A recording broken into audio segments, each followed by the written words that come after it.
welcome back, babes. Welcome back to another episode of the Ripdamic Show with your girl, Sunshine. And our special guest today is Shaudieman. What's up? Man, welcome back. How you doing? You know what? I'm all right. You know, the year's been going very good. Already? I know that's right. I've been kind of segueing and gaining my momentum. Mm-hmm. And I think the momentum was already there, though, but yeah. You know, you have an expectation for yourself that is beyond how any other person can perceive you. Mm. You know, a lot of people may think that I've achieved some things, but my itinerary is very, very, very vast. Mm-hmm. So I'm making my way. Mm-hmm. And I'm on my way. I know that's right. Making my way downtown. Yeah. I was definitely gonna say that. I that to you. Shaudieman, man, I've been knowing you for some years though. Let's get into that. You ready?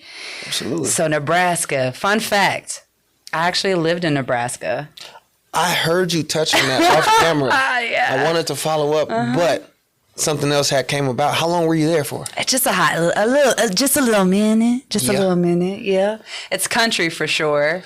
At least the part that I was in. I don't remember. What part were you in? Name the cities for me. We have Omaha. That's the main city. No, it wasn't in there. Lincoln. That's the college town. Wasn't there. Then we got Ogallala. Ogallala is crazy. Then we got like North Platte. And then we have Alliance. That's on the Panhandle. I want to say it was Alliance. Was it close to Colorado? Yes. So you probably was in Alliance. My uncle lives there on some random shit. He's like the black sheep of the family. He was like, fuck all of y'all. Why is he the black sheep? Because he's a black man? He's pretty black. I love you, Los. It's your black ass. So what is Nebraska like growing up for you? Nebraska, it provided a village feel. Mm-hmm. You know, so I've had the advantages of having, you know, your ecosystem very close. Okay. You know, like in a city like this, a family member may be an hour away, 2 hours away. We all lived in a close 5-minute radius. Okay. You know, drives aren't long at all. So your neighbors knew about your business. Man, your neighbors was your auntie. Oh, okay. Your neighbor was your cousin. Oh, okay. You know what I'm saying? So, you know, we got good parts of town, bad parts of town. So you never went hungry? Never. Oh, I know that's right. That'd be real love, though. I was real hefty when I came here. Okay. I lost it. It's starting to creep back up on me now. I'm starting to get some dad weight. But, you know, I'm about to get right back in the gym. Eating. Yeah, for sure. I ain't gonna lie. When I got here, the food underwhelmed me so much. Did it? Why? I just thought that, you know, just being in the South, the food would be just like so much better. Okay. Well, I've ventured off in a lot of places being a military brat, so I can concur with that. There's some places that are like hit or miss, but let's get back onto you. Okay. So what was it like in Nebraska? You said everybody's like family. What was the school system like for you? Did you get bullied? So, absolutely not. I played basketball. Oh, so you was lit. So I had like my brotherhood. I had my camaraderie. Okay. You get what I'm saying? The team was very close knit. And then outside of that, I always created content. So I was like a YouTuber. Oh. So that was what I did prior to anything. Okay. I was an asshole going to the mall, flipping coins and grabbing ass and getting smacked, making couples switch their phones. I was that guy. Okay. Yeah, I was that guy. So you definitely had fun. Absolutely. My experience is definitely one of one. But I wouldn't change it for the world. I know that's right. So when did you come to Atlanta and what made you come to Atlanta? Atlanta was my number one city when I looked at my Spotify numbers. Okay. And when I kind of transitioned from YouTube into music, I wasn't received well. And it kind of made me feel some type of way. How did it make you feel? It made me feel like, how would I say? I ain't doing enough. Not necessarily I'm not doing enough, but the city is like crabs in a bucket. And then also at the same time, they have their favorites. So if you're not in this handful of favorites, they act like you didn't exist. Unfortunately, I wasn't in that handful of favorites at the time. But that didn't never make me not love myself. So I found my community, which was the Culture House. I loved them people so much. They spoke so much life into me. It was like a hub of creatives. Okay. You know, they had like open mic Tuesdays. So I would literally make a song, punch in, bounce it, and go perform it right then and there. And, you know, Shout out Marciace, shout out Aggie Kid, Coral Corleone, in-house, all of my guys. They really Shout out to y'all, man. They really got behind me and put that battery in my back for me to be who I am. So can you say that having a team and or the culture really can help you within your career? At certain points, yes, teams are necessary. Okay. I am a firm believer in self-sufficiency, right? As you should be. But there's a certain point where you get to where that your self-sufficiency can be a double-edged sword. Right. Right? Okay. You are wearing all of these hats, but, you know, doing all of these tasks can make fatigue come a little bit faster. Okay. You know, right. so when you're able to delegate to competent individuals, Right. and I chose those words very wisely because if you give a task to somebody who isn't built for that task, it could set you 10 steps back. Absolutely. So when you vet the person and figure out if they're competent to do it, then that's when you'll be able to accelerate Longevity. and have the benefits of a team. Right. So what are some things that you faced that were more of like not so much of a struggle, but like bumps in the road for you? From Nebraska to Atlanta. Now I hear that you went to New York. Absolutely. Some of the things that I had to deal with was I was homeless for a while. Okay, I can relate to that. You know, I slept in my car for about 7 months with my baby puppy. Yeah, with your puppy? Yeah. Oh. My baby North, I miss that little guy. It's my dog. Yeah. But, you know, that was... He passed away? Nah, I gave him away. Okay. Yeah, don't say it like that. You had me scared for a little bit. 'Cause we don't want the puppies to go away. You know, it was a point where me and Dog, we had to separate because I felt like I wasn't giving him what he needed. What he deserved, yeah. You know, as far as time, and I had a real short fuse with him, and all he wanted was love. Yeah. You know what I'm saying? Yeah. His dog, he don't know shit. Shut your... Yeah, but like I'd be punching in trying to make a song, and he'd be, yo, what the fuck?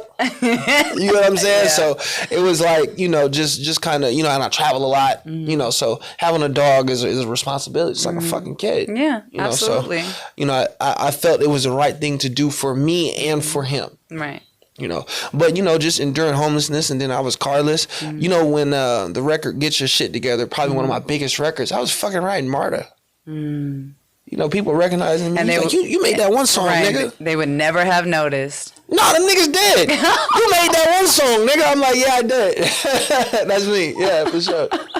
But that's the thing. My whole campaign is transparency.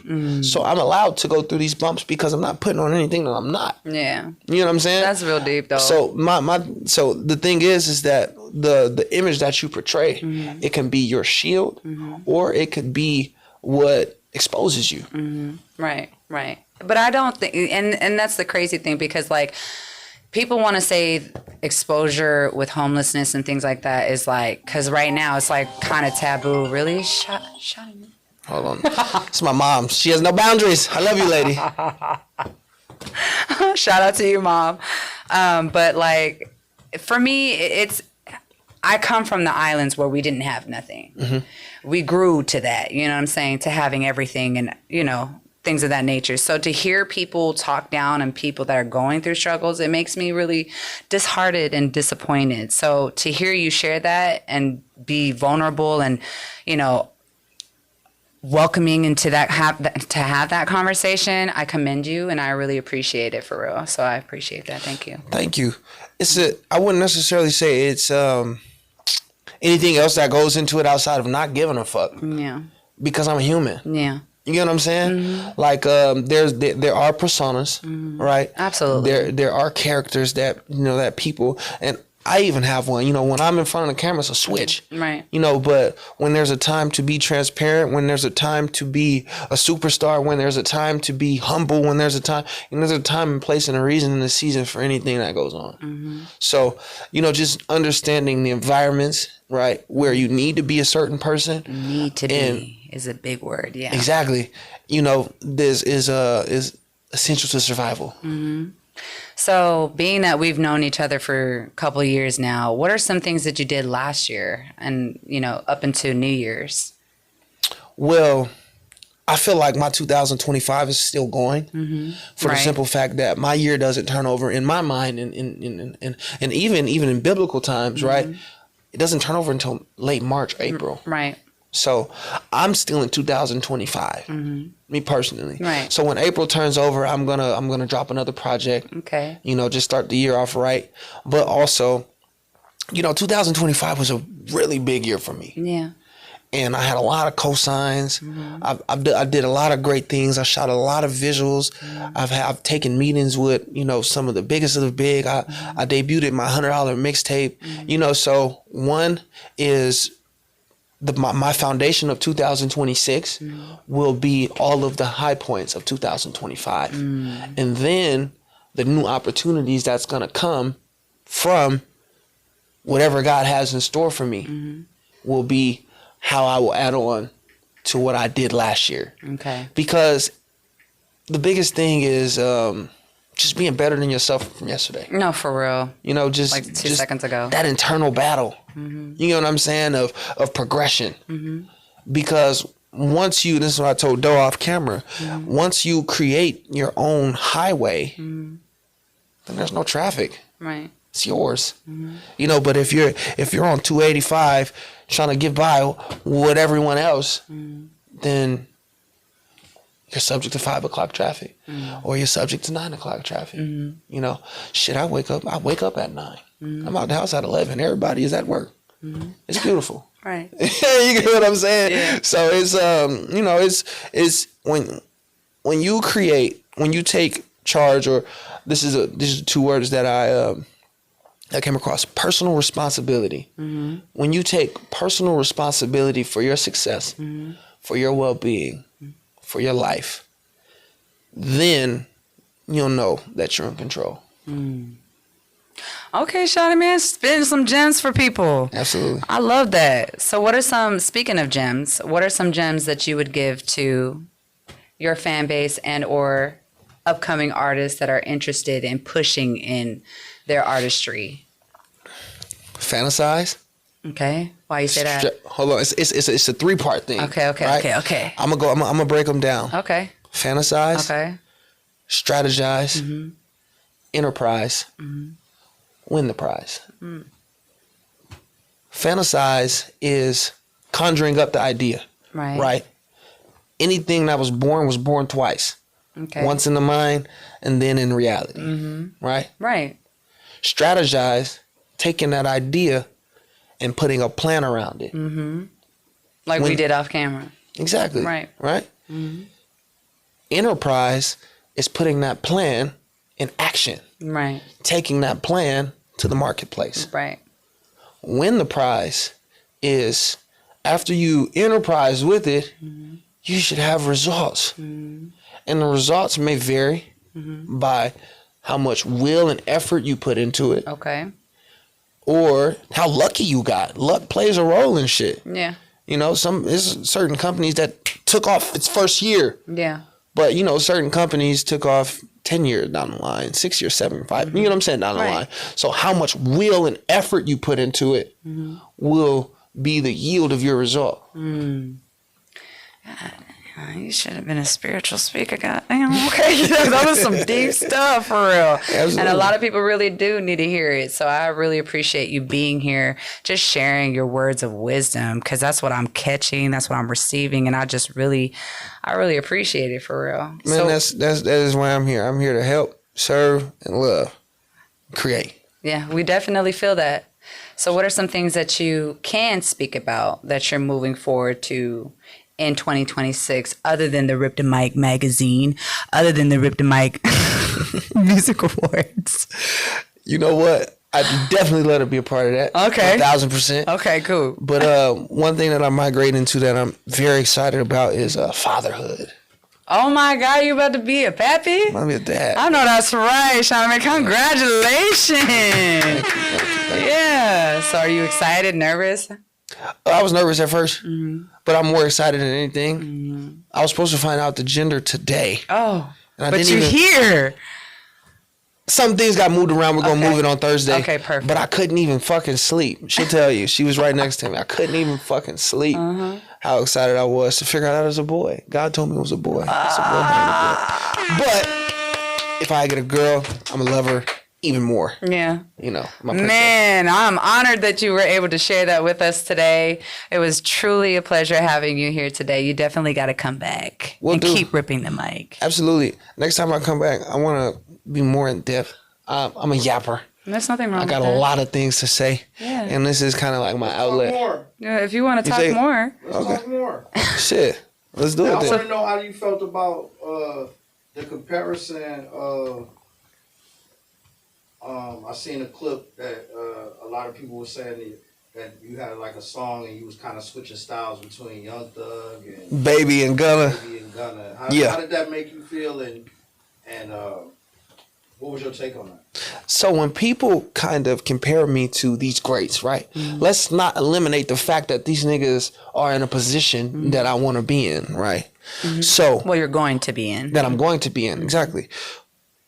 It's an honor, one, because a lot of people try it and fall very fucking short. You know what I'm saying? Right. There's a lot of people. So when your flow is, and then also, right, the human mind wants to always make something unfamiliar feel familiar. You know what I'm saying? Right. I'm a roughly new artist, even though I've been doing this shit for 10 years. I'm roughly a new artist. Damn. So when people discover me, instantly, I even catch myself doing it. Yeah, this nigga sounds like da da da. Or he's da da da. So it's a form of endearment. I take no offense to it. I actually can't wait to collaborate with some of these geniuses. And me personally, I feel like I don't sound like them. Yeah. A lot of the production that I choose, right, may resemble some of the people who they compare me to. Yeah, their aesthetics. Right? They some of the flows maybe as far as some of the, I have like a choppy machine gun flow that might resemble Gunna. And then I kind of play with my voice and have an inflection with it, you know, that kind of may be thug-ish. And, you know, some things that cadences that I choose may resemble Baby. But it's like, I'm a Basquiat, I'm an artist. I'm tastefully, you know, taking them and kind of mixing them into my own little gumbo. As you should, though. You know what I'm saying? You got to be versatile in the industry. Absolutely. And not so much for me that you sound like them, because there's only one of them. Right. You know what I mean? But I feel like you just, I ain't no disrespect to none of them because they're all very talented, but you right there. Right. You see what I'm saying? You Absolutely. have your own sound, honestly, you do. And then your also your lyrics, boy. Yeah. Bars. You see what I'm saying? There's bars in there. My thing is that what was I just about to say? When people compare me to those individuals, it lets me know that you haven't been around for a long time. Right. Like it lets me know that you just discovered what the fuck I do and who I am. Yeah. Because I've been on this is my third trip to On the Radar. You know what I'm saying? Okay. I have about 7 projects. You know what I'm saying? Way before I even started rapping with autotune. Right. I mean, most artists have over 7, but yeah. You and know I know saying? you got a whole bunch of songs stored in that. You know, my vault is crazy. My vault is crazy. I know. Like people think I dumped 75 songs out in 2025. Did you? But I have 7,500 in my you know, so it's like 1%. Right. So it's just like shit. Let the people have it. So what are some things that people have, like the misconceptions about Shaudieman that they have all wrong? Me being an open book, I have selective openness. Okay. So there's certain things that I strategically put out, but there's things that you just don't know. Yeah. For the simple fact that, you know, I want to be relatable as a human, right? So that's why I share a lot, but I also understand the importance of privacy. Right. You know, in holding back certain things. Right. And why do you feel like, for artists, why do you feel like it's important to have that privacy? It's what keeps you human. This will keep you at peace. You know, when you're able to separate the two, when you're able to, you know, okay, this is what I do for work, and this is what I do in my personal time. You know, it allows you to have shalom. You know, and you know, in an age where streaming is big, and you know, being on camera 24/7, and you know, just giving so much with the content that you put out. You know, the person who is able to, one, match that output, but also remains and keeps some for themselves, is a person who inevitably can do it the longest. Yeah. Okay. What's your take on the independent route or be assigned to a label? So the indie route, it allows you to be creative, right? I mean, also the major label route allows you to be creative as well, as long as you structure, you know, your deal the right way. You know, you got to go in with leverage to kind of move things around to make it desirable. You know what I'm saying? Yeah. So when you're already been built up, like me, for instance, I have 100,000 monthly listeners. I got about 30,000 subscribers on YouTube, 200,000 on TikTok, 100,000 on Instagram. I'm an infrastructure. I'm an ecosystem. I am a brand. You know, and me going into another ecosystem and infrastructure, we are partners. You know what I'm saying? Right. So when you're coming in as a partner, it's different when you come in as an artist. Okay. So what I would say, if you are to go major, come in as a partner. I'm going to be the first hybrid. So What do you mean by that? a hybrid is something that I came up with on my team. Is I'll have the luxuries of an indie, and I'll have the luxuries of a major. My philosophy is that, would you want 100% of a grape or 50% of a watermelon? I want grape. You see, a lot of people would choose a grape. Yeah, this is my grape. But I'm thinking as far as like wealth, Yeah. right? Would you want 100% of something that's small, or would you want 50% of something that's massive? Massive. Right. I'm laughing because I got that all wrong until you She said, I want my grape. I'm a woman. I'm sorry. I love grapes. You take the 500K to talk to Jay-Z, or do you take the dinner with Jay-Z or the 500K? I'm gonna take the 500K. Why? and make my name so big that Jay gonna want to talk to me.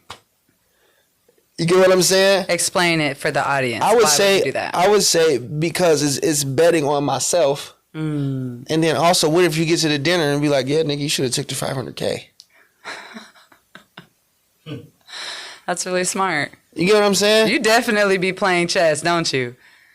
I actually don't physically play chess, but I play the game of life. And I understand life is chess. It really is. You know, I play checkers. Pretty good at that. So now that, you know, tapping back into fatherhood, what would be a piece of advice you'd give for your child? Follow God. Follow God.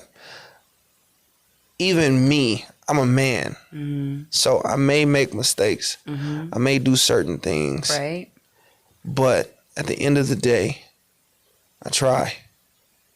And give it your all. My biggest regret will be not giving as much as my capacity. And why you say that? Because it was like, what are you withholding? What are you withholding? When we all go belly up and we all get buried under the ground, why did you die with that inside of you? You know? So follow God and give it your all. Nigga, you'll be all right. Listen to my music. I'm your dad, nigga.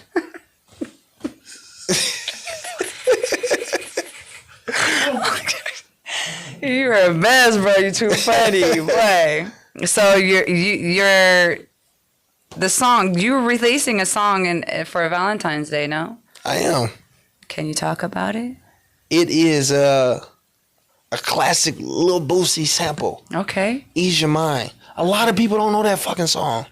But I feel like it'll one shed light on a very, very, very great song, you know, and also it'll go crazy in the cities, like the smaller towns. So I'll be able to, because my city ate this fucking song up. Okay. You get what I'm saying? Yeah. So I kind of really did it on some town shit, some city shit. But at the same time, it's like, I know a lot of other niggas in them smaller cities know this song. So it'll be able, so when it does catch on, I'll be able to go tap those smaller markets in the Chitlin circuit and be able to kind of do some good things with this record. And shit, what's up? I do have a question. Do you feel like with social media, right, for people that are artists, do you feel like you could always find a new artist on TikTok versus Instagram versus Facebook? TikTok is the biggest discovery engine on the internet. TikTok has made Instagram switch their game. It has made YouTube switch their game. Now there's YouTube Shorts. You know what I'm saying? Yeah. So TikTok is the biggest platform where if you want to go from making music into your basement into a stadium, you need to be posting the shit that you do on TikTok. Because I'm from Nebraska. TikTok leveled the playing field for me. It allowed me to be in my grandmother's basement in the middle of nowhere, in the middle of the country, directly in the middle, and allowed me to be on your phone. Everyone has a fucking cellular device. Yeah. Think about it. TikTok has over 1 billion users. Facebook has 950 million. Instagram has 875 million. Right. Twitter has... These are where the people are. Yeah. Where else would you be? How else would you be showing people what you do if it's not on those platforms? Right. So with TikTok and your new song, are you going to come up with a dance for it? You know, I got 2 left feet, so I'm not. How am I supposed to do that? I mean, the shit now you know. So it won't be me dancing, but maybe I'll have this young lady right here dancing. Yeah. Or somebody else. That could be like a good contest. Right. Yeah, so I mean, like, definitely creating trends on TikTok. I would say I would possibly ignite a trend, which I've done a handful of times. Igniting a trend on TikTok will definitely be a huge, fueling factor for the record. And then besides New York, where all have you traveled for music? LA. Okay. Washington. Okay. Seattle, Washington, not DC. That was my first, right? That was my first ever booking. Oh, wow. Shout out my nigga Mac.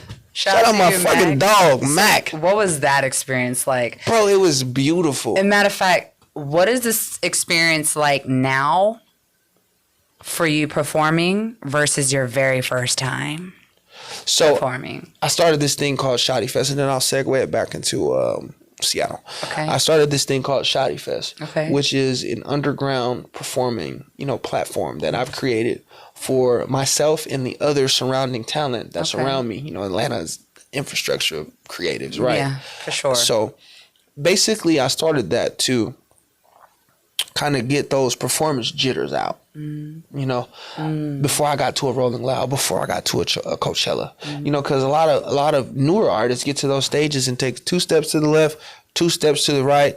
Hey, y'all know my song? Fuck no.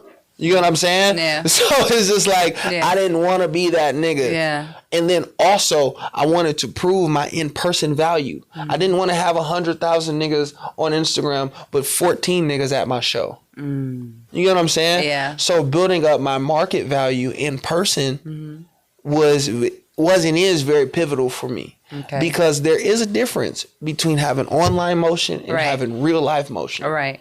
So when you're able to merge those, then that's when you become that star.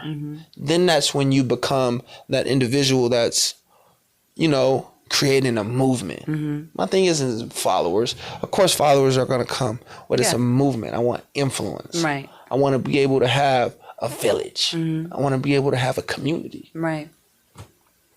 So you feel like being able to do that is what helped you get viral, not only through social media but your presence as well? Absolutely, because all I did was film the concert and then post the concert footage on the internet. Yeah. You know what I'm saying? So it's like everything feels itself. Life is content. when you mature and realize as a musician that your life is content, then you'll have an unlimited source of content, right? Right. Because unless you die, you gotta wake up. Every day you wake up, you could be doing something content worthy, whether it's you going to the grocery store. Yeah. You be like, you know what? Come make egg rolls with me today, nigga. Egg rolls of all things, though. I ain't gonna lie to you. I've been fiending for egg rolls for like the past 2 months. Well, Mr. Hibachi can make you some. Philly steak egg rolls, to be specific. Oh, no, he knows a spot. Yeah. Yeah. Philly, have you heard of Philly steak egg roll? I don't really like Philly cheese steak. Doesn't taste like a Philly cheese I'm an steak. islander, so I like seafood and vegetables and fruits. You know what? I need to get in my fruit bag. And I fast a lot. He talks to me about that. Okay. Tell me some of the benefits of fasting.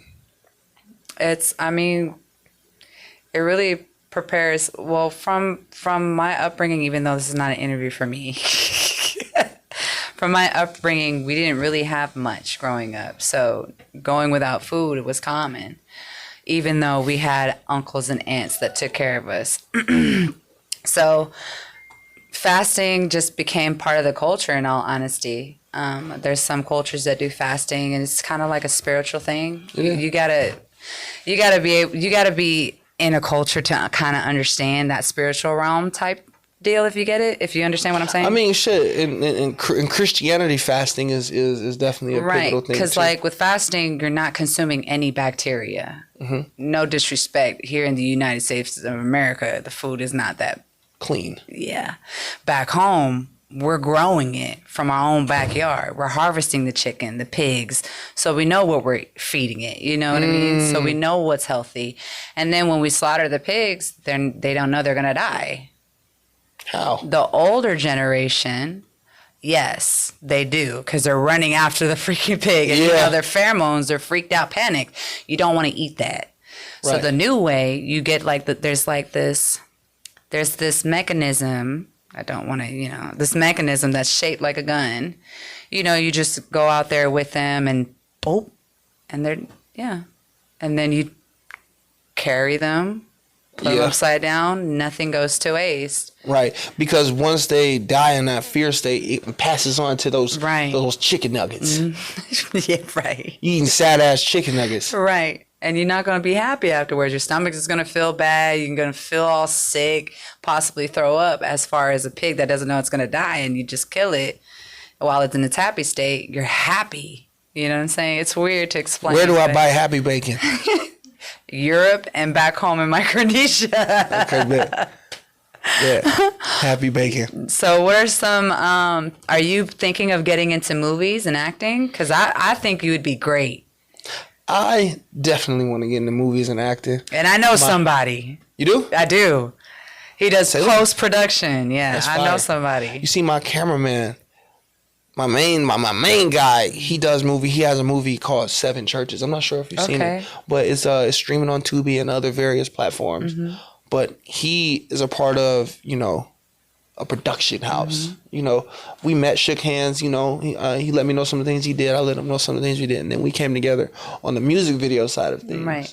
And, he just he throws me lobs as far as like, hey, you want to do this? You know what I'm saying? As far as movies and, kind of just popping in and, showing face and cameos and things and whatnot. So I'm inching my way in there as we speak. Okay. Well, yeah, I'll definitely hit up. I'll share their Instagrams and stuff like that and tell them that, Sunshine sent me. Absolutely, please. And then, do you feel like with the industry, because some people, which is really odd, but again, I'm not in that position to know. There's some artists that feel like they don't need managers, and there's some artists that stress that you do. What's your opinion on that? Competent delegation. I have a manager, very solid one. He's been with me for a while, probably about 2 or 3 years. And shout out to you, manager. My guy Kev Cam. Like I said, you delegate something to someone who isn't diligent, who isn't competent, then that can set you back. Right. A manager is supposed to alleviate some of the tasks and also present new opportunities and open up doors that you possibly could never reach. Absolutely. Right? bring up your name in rooms that you couldn't possibly do. Yeah, on your own, right. On your own, right? So once you have that type of connection, you know, my manager's part of the recording academy with the Grammys. Okay. You know what I'm saying? Okay. He's tied in with BMI and things and whatnot. He has relationships at Interscope. He has relationships at some of these other, you know, mega music industry things. You know what I'm saying? So the familiarity of my name in these environments, you know, I'm being welcomed with wide open arms because the seed has already been sown. So when you have a manager who's actually moving on your behalf, then those are the advantages of having somebody. Manager, right. But also, it could be somebody who's dead weight and just taking 20% of everything, sitting on their ass jerking off. I hope not, but okay. That's kind of crazy. You know what I'm saying? Shaudieman. Like it's two polar opposites. That was a story that I wanted to paint. Okay. But at the same time, it's just like those are some of the cases. Nigga want a manager so bad, and you'll get a burden instead of a manager. You know what I'm saying? Yeah. So just allow yourself. This is all to all of the artists. Attract. Right. Attract the right person instead of going and search, because you can search and find any fucking thing, especially in Atlanta. And be yourself. I can't stress that enough. Be authentic. Be yourself.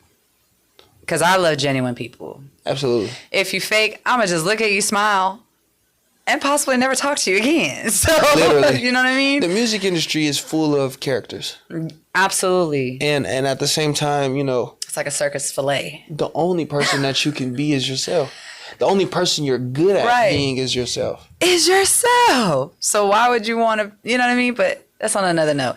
And then there's something else I was going to ask you before we end this amazing, fun interview. Right.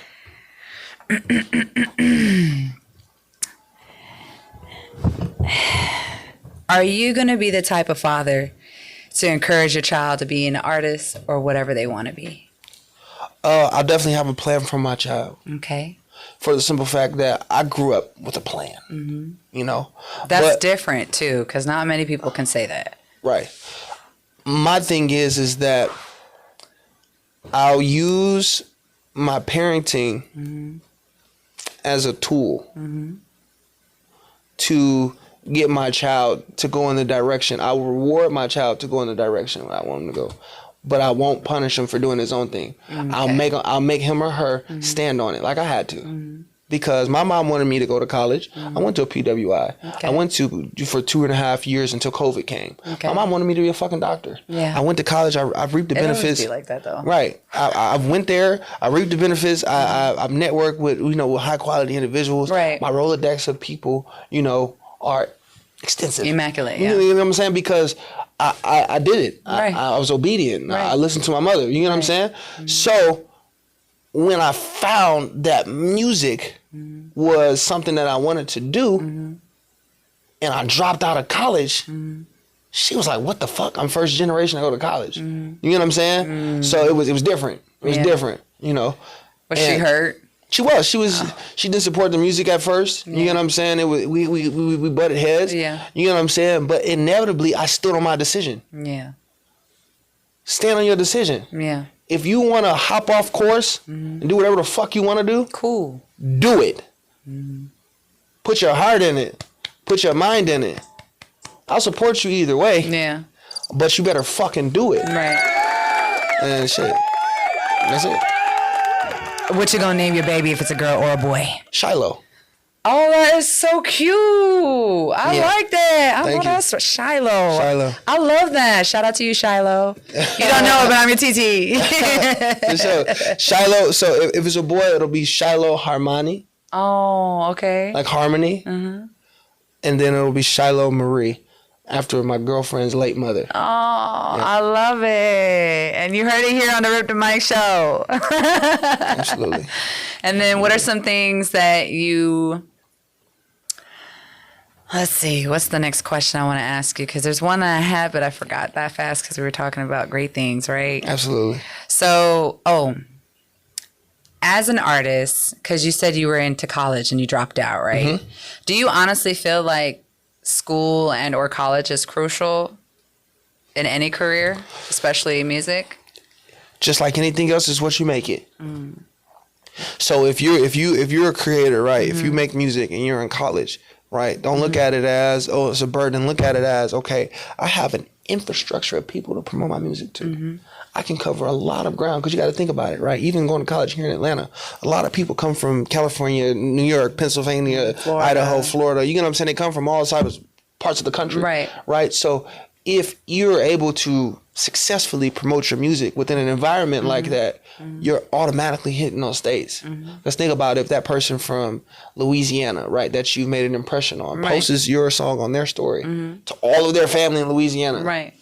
Nigga, you just got, what song is that? In Louisiana. You get what I'm saying? So when you're able to be present and utilize the environment that you're planted in, you can almost make anything work in your favor. And do you feel like having friends also plays a crucial part of just the artistry in itself? Absolutely. People are the custodians of wealth. Oh, damn, that was deep. That need to be on a shirt. No, for real, that need to be on a shirt. Absolutely. You gotta think about it. Anytime you get paid from a person. Yeah. Or a business. Right. But a person pressed that button on behalf of the business. You get what I'm saying? Yeah. So the larger your network is, right? The larger your net worth is. You get what I'm saying? Right. And if you are an individual that packs value, you can extract and exchange with other people who are packed with value. You know how rich you are by the utilization of your being with no money at all. With no money, that's your real value. How valuable you are with nothing. And speaking of nothing, this is going to be my last question. With social media, if it was to be gone tomorrow, because you said content is really important for an artist, what would you be doing? I'd sell crack. Shut up. Quit playing now, because you're about to be a dad. You can't be that. I would, well, I'm already integrating, going back physical. I dropped my $100 mixtape. Okay. So I'm one of the first artists since Nipsey Hussle did it to drop a $100 mixtape. And so basically I would go back to, guerrilla marketing, flyers everywhere, shaking hands, grassroots campaigning. Okay. Shit, I feel like artists should be doing that shit now with social media. No, for real. Because guess what that is? What is it? Content. Yes, it is. It was definitely a pleasure having you here on the Ripdamic. You definitely got to come back. Will do. You got to bring the Ripdamic baby. Ripdamic baby. You do. Sure. Here on the Ripdamic show. Edition. Yeah, yes, facts. No facts. Now, this is the first time I publicly spoke about it, so. Oh, thank you. You blessed us with it, so thank you. All right, y'all. Well, you definitely heard it here first on the Ripdamic show with your girl Sunshine and Shaudieman. Absolutely. Baby, congratulations. It's going to be a beautiful baby. A beautiful baby. It's going to be a beautiful baby.